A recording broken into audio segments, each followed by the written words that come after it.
taste to bring them back to that place and remember, oh my goodness, thank God that I'm no longer there. So that's a bit of a prelude, okay? And where we join this story is directly after last week. So last week we had the Song of the Sea. We had that terrific worship song with Moses' beautiful words and quite powerful words. You know, God has hurled the riders into the sea and now we're free. And then at the end of the song, Miriam sang her own sort of revised version of the song, and she got her tambourine out and invited all the other ladies to bring their tambourines out and had a party, basically. And this is just immediately following on Exodus 15, verse 22. Then Moses led Israel from the Red Sea, and they went into the desert of Shur. And for 3 days they traveled in the desert without finding water. When they came to Marah, they could not drink its water because it was bitter. And that is why the place is called Marah. So the people grumbled against Moses, saying, well, what are we to drink?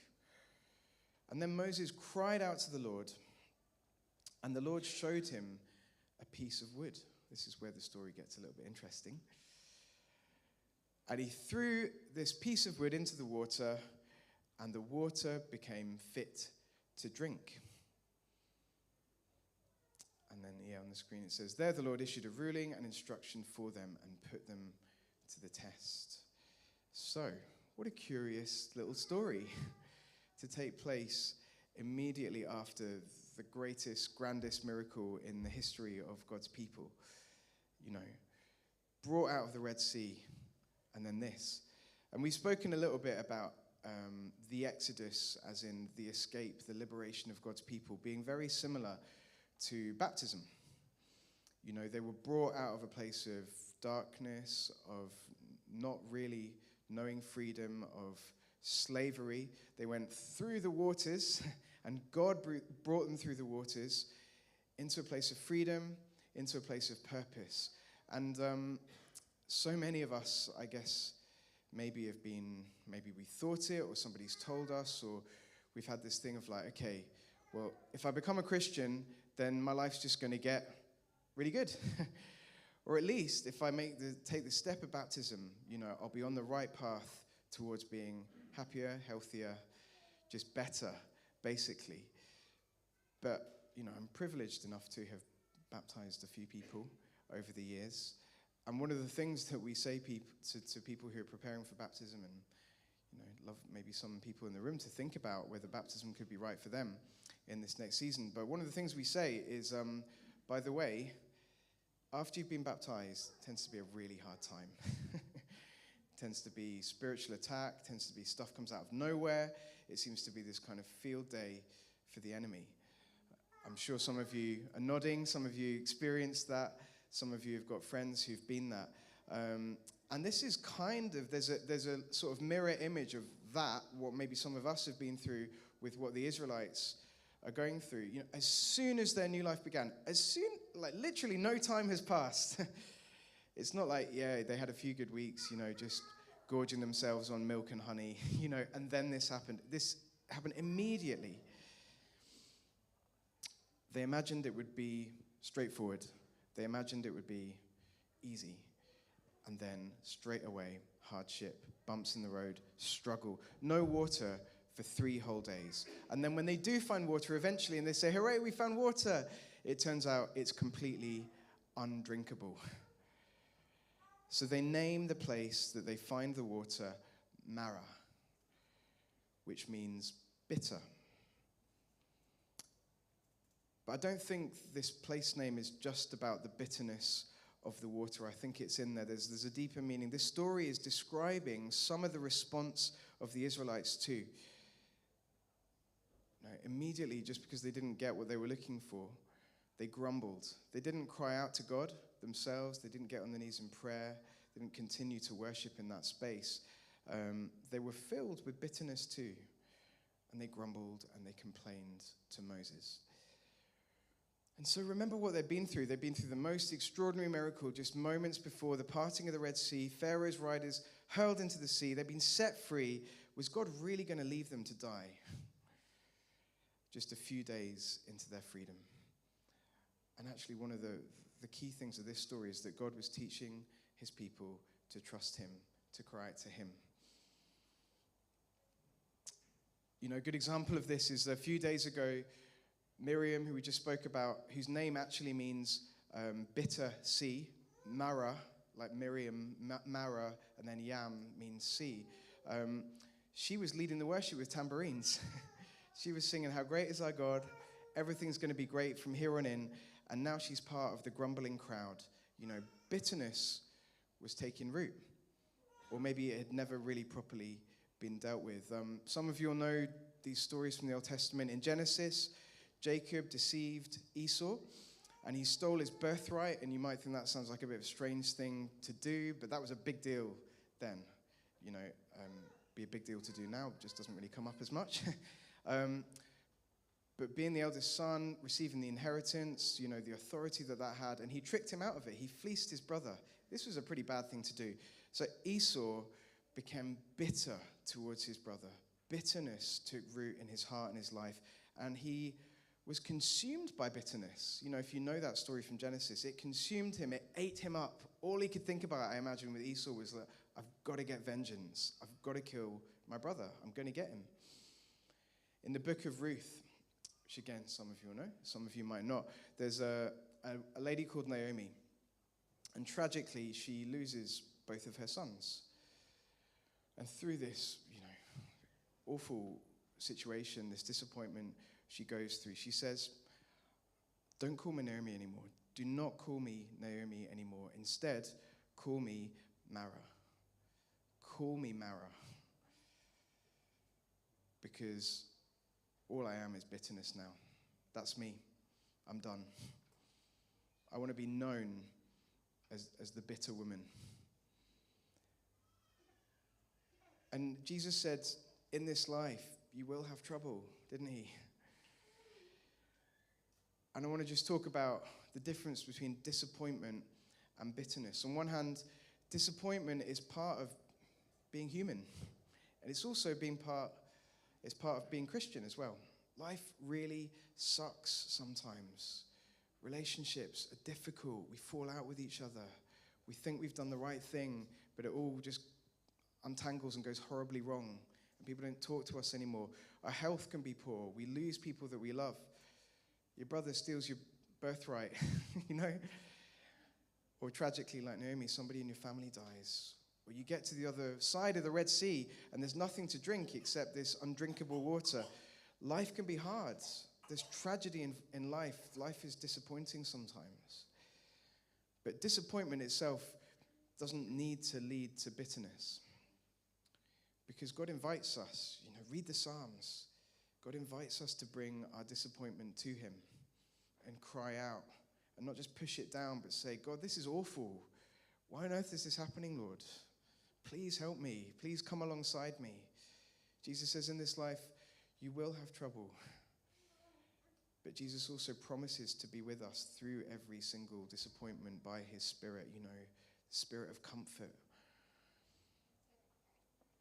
We all have unmet expectations in life, but bitterness is when we allow resentment or anger to make its home within us. Maybe we do it consciously, probably we do it subconsciously. But where we get hurt by people, where life is disappointing, when we allow those feelings to fester, bitterness turns up. Bitterness is kind of where we say, "Go on then, bitterness, in you come. You know, there's your room. Unpack your suitcase. Make yourself at home, and you can just, you know, the next few years just become more and more comfortable." And then next thing you know, bitterness is your landlord.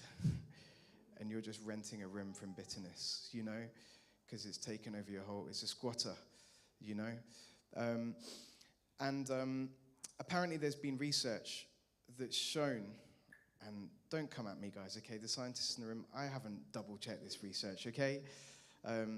But apparently there has been research that shows that those of us who really hold on to resentment, who can't forgive and carry anger around in our bodies, our blood pressure is much higher, heart rate goes up, and it's almost like we're designed to love one another.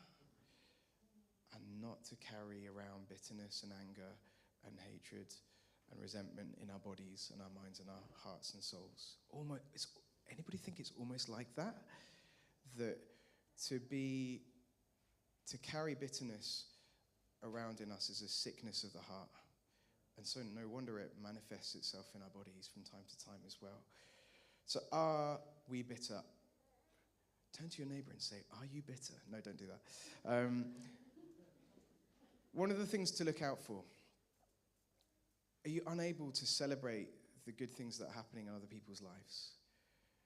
Somebody comes to you with great news, and you know that everything within you should be like, oh, that's amazing. But it's like, oh, really hard. I don't know why I can't celebrate you.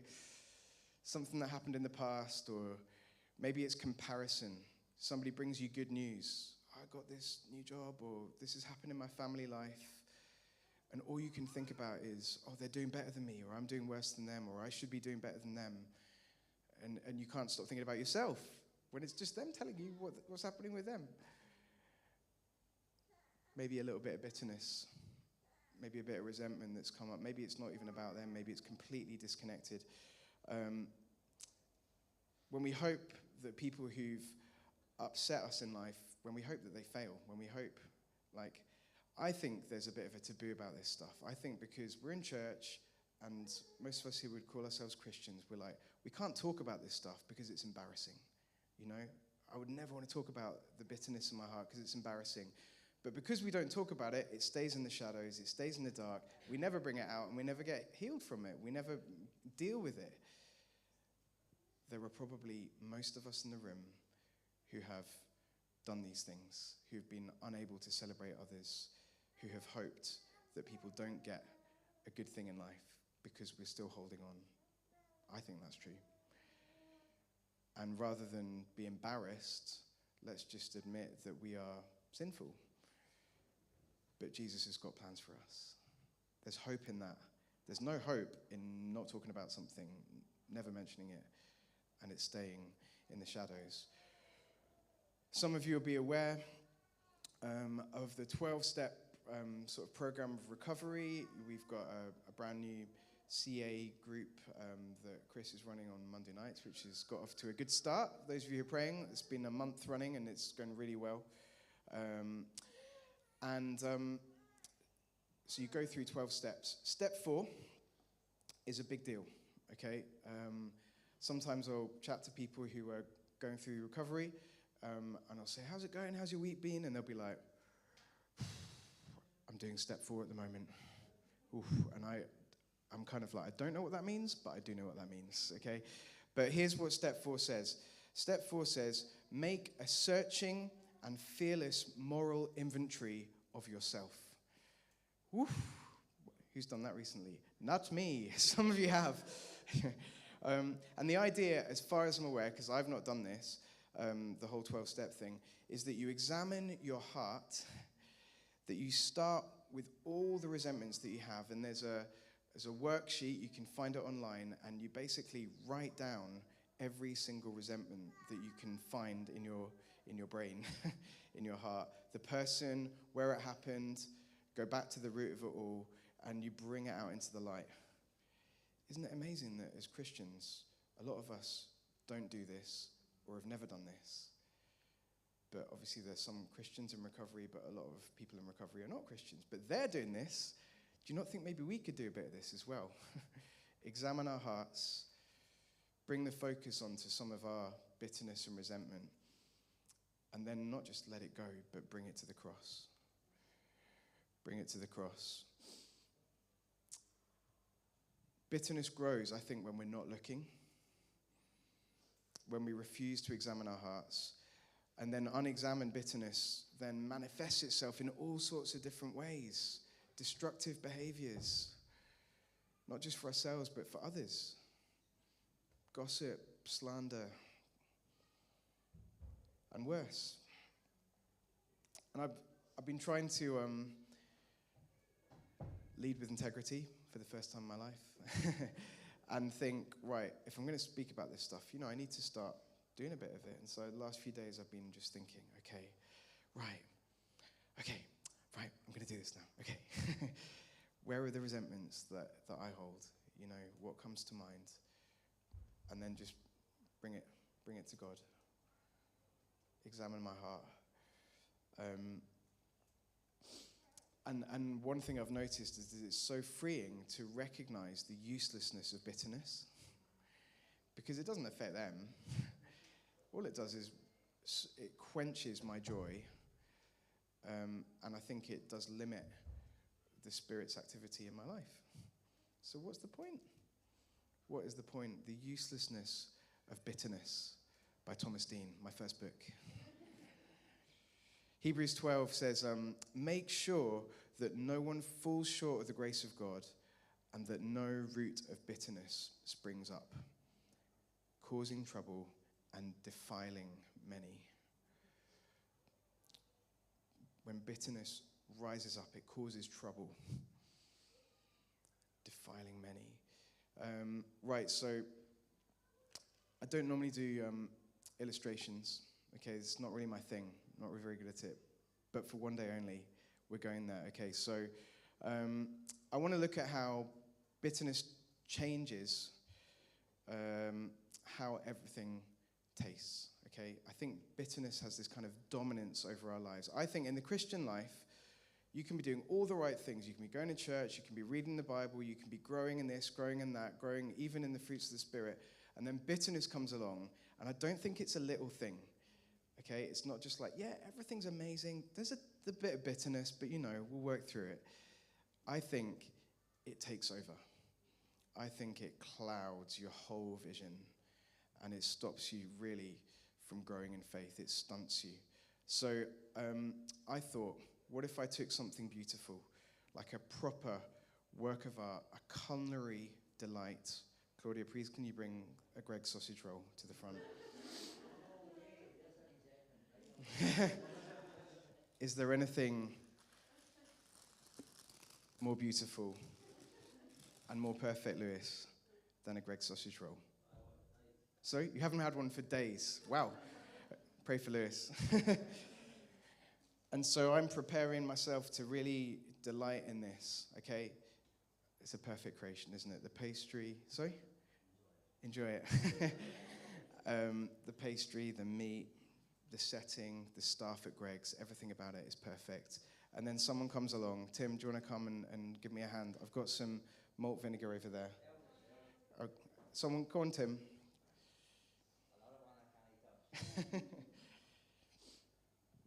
I'll get a wee plate.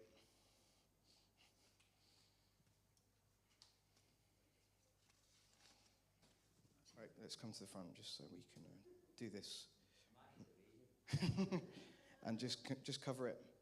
Let's cover it completely. Just lather it all on. Okay, right.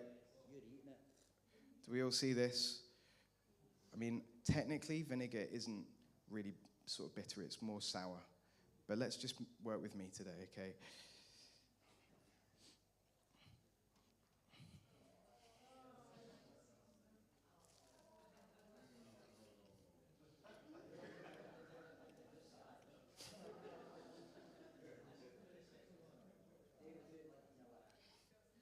I'm going to take another bite.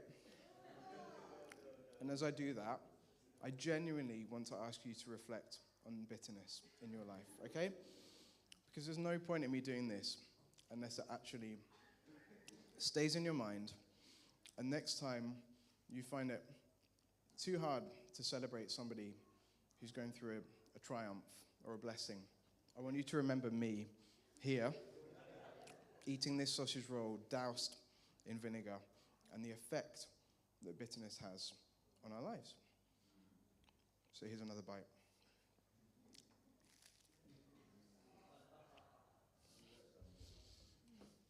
Thank you, Tim.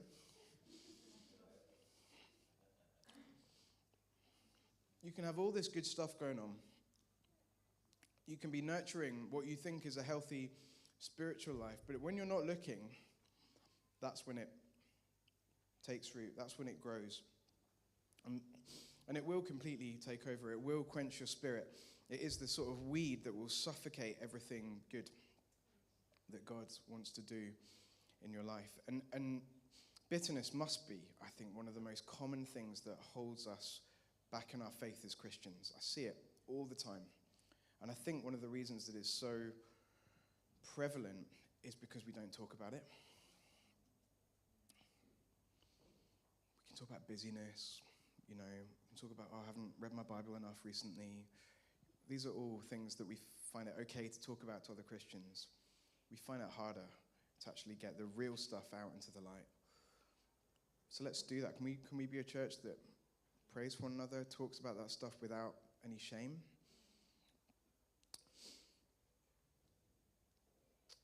When our response to the work of the Spirit, there's something amazing happening in another church, and our first response is cynical or critical. That's bitterness. And so you might be thinking, hang on a minute, did he not start with a random story about somebody throwing a tree or a bit of wood into water? We did. So let's go back there. And in this story, everything changes when God shows Moses a piece of wood, and Moses throws it into the water. It says he threw it into the water, and the water became fit to drink. In fact, I think elsewhere, maybe it's a different translation, it says that the water became sweet. I kind of prefer that translation because it speaks to me a little bit about the grace of God. God doesn't want to just neutralize our bitterness, pH 7, what's the neutral, is that right? Yeah. He wants to, which way do I go, 14 or 1? Thank you, Linda. Okay, yeah, forget it. He doesn't want to just neutralize it. He wants to turn our response to the world around us into sweetness. And it's a miracle. This story, it's a miracle. The bitterness is transformed. It doesn't just become bitter, it becomes sweet. And God is finding another way for his children to step out into freedom and to learn to trust him. But maybe you think it's an overreach this morning. I don't really mind, but the way that Christians have read this passage over centuries and centuries is that piece of wood that Moses is directed towards and throws in the water is a foretaste, is pointing towards another piece of wood that God is going to use powerfully. And of course, I'm talking about the cross of Christ.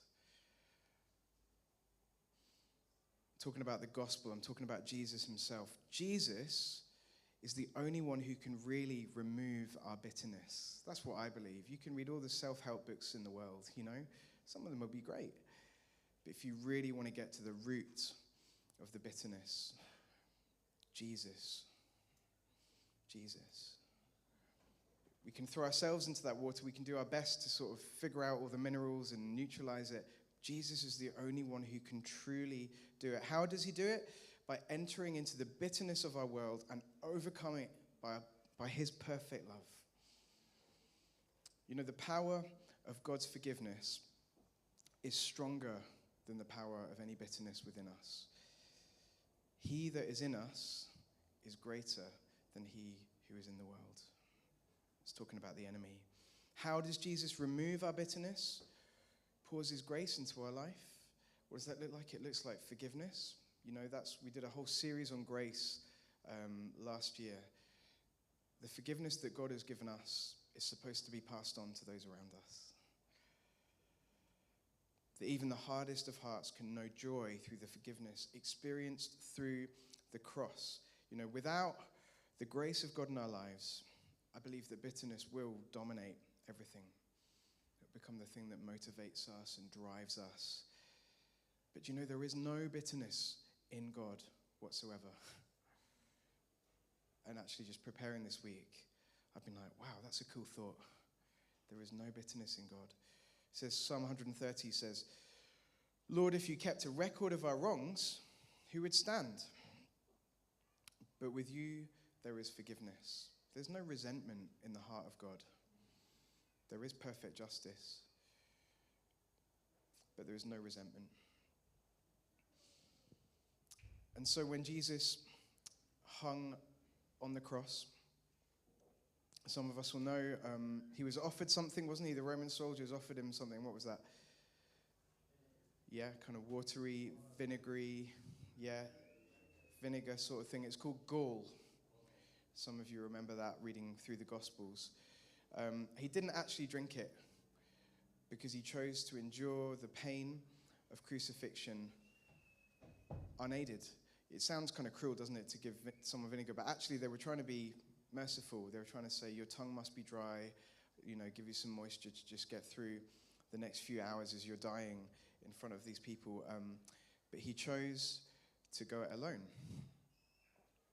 And this is the good news, that Jesus stared down the bitterness of the world, and through his perfect love, he has brought sweetness of the gospel. And I was thinking about the bitterness of the religious authorities that crucified him. He was just a lovely guy, bringing the power and the good news of the kingdom, just doing his thing. And there was more than enough room for Jesus in the world. But they wanted the limelight, they wanted the power. They wanted to set more and more rules for people, hoops for people to jump through. Because they wanted the power. And instead of saying, all right then, how can we learn from you? They couldn't celebrate this man. Why? Because of the bitterness inside of them. And that bitterness led them to ask the Roman authorities to then crucify him. So it was bitterness that put Jesus on the cross. But what did he say? It is finished. He said, Father, forgive them. Amazing, isn't it? Father, forgive them. They don't even know what they're doing. They're just consumed with bitterness. They can't even see what's going on here. Jesus entered into the bitterness of death. He entered it into the bitterness of death for us so that we could be free from it and have life to the full. This is the great exchange. This is the substitution that took place in that moment. And in the story of Ruth, Naomi became a grandmother, didn't she?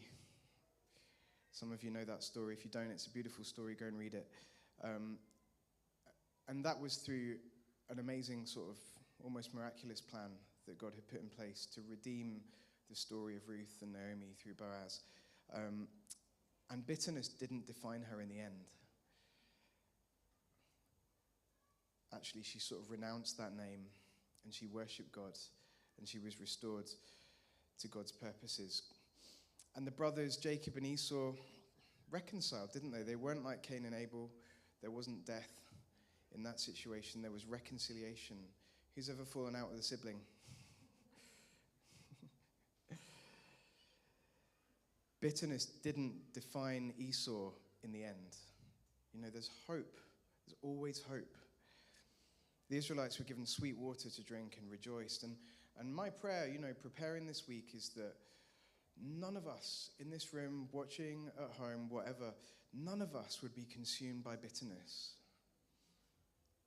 I wouldn't wish that on my worst enemy, for them to be so stuck and so kind of blinkered and crowded out by resentment and unforgiveness. Because God has saved each one of us, not just for heaven, but for a clear heart, a clear mind, for freedom. Freedom in Christ. We're called to be free indeed. So there's a few things, isn't there? We can be free from Egypt, just like these guys, but we can still carry resentment and bitterness and grumbling in our hearts. We can go through baptism, through the waters and come out, and profess things and claim things and still hold on to some of this stuff. That's where the enemy wants us, but God wants us in freedom, and he loves to do the heart surgery on us to get us to that place. So step one is search your heart. Genuinely, some of us might want to do that thing. If you've got a notebook, you've got a notepad, sit down and just think, okay. Oh, you found some stuff from, where's this from? Is this? You searched Google during my talk and you found some of this stuff. Okay, accept the reality. have faith in a higher power, submit to the higher power, and embark of some sort. Yeah, that's good. That's from NA and AA, and that's good stuff. If we can take that off for a second. And now we're going to have the gospel, okay? Which is, search your heart, forgive those who've hurt you. You know, that's a really easy thing to say. It's a really hard thing to do. But also, we're all called to do it in all manner of different ways. Hey guys, you're very welcome. We're going to have to rededicate JC.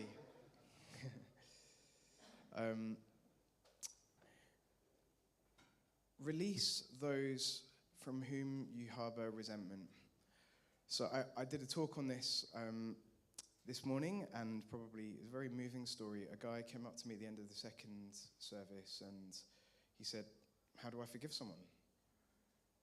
At the prison over the road. I did a couple of services this morning, and one of the guys said, how do I do it? Do I write it down?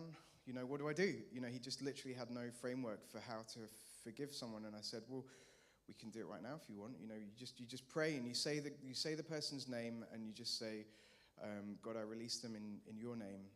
You know, they don't owe me anything. I want the best for them now. And I forgive them of how they hurt me. And I said, you know, do you want to share the person's name and what happened? And he said, I need to forgive the person who paralyzed me. And I looked up and I realized that he had no use of his left arm. And I hadn't noticed it before. It happened 20 years ago. And he said, it's been long enough now. I just need to forgive them because it's hurting me more than it's hurting them. And I was just like, oh yeah, this is the gospel, you know, that transforms lives. And again, I heard some of the guys, we went out into the corridor after the service and just chatting away, and someone just been like, yeah, forgiveness is really hard, but it's totally worth it, you know? It's just like, this is what we do. This is what, as God's people, we do. We forgive. We lead other people in prayers of forgiveness. We walk in the Spirit. We walk in the light. So search your heart. Forgive those who've hurt you. Release those whom you resent. And do it with Jesus' help, because it's really hard to do it on your own. And maybe it's a process. You know, maybe it's today for some of you. Maybe it's like, oh, I've been thinking about this for years. I'm just going to do it right now. For others of you, it's a process. And then the third thing is just find yourself at the foot of the cross. Because if you try and do this within your own strength, I don't know what it means really. But I can forgive those around me because I know how much God has released me from and forgiven me and poured his grace into my life.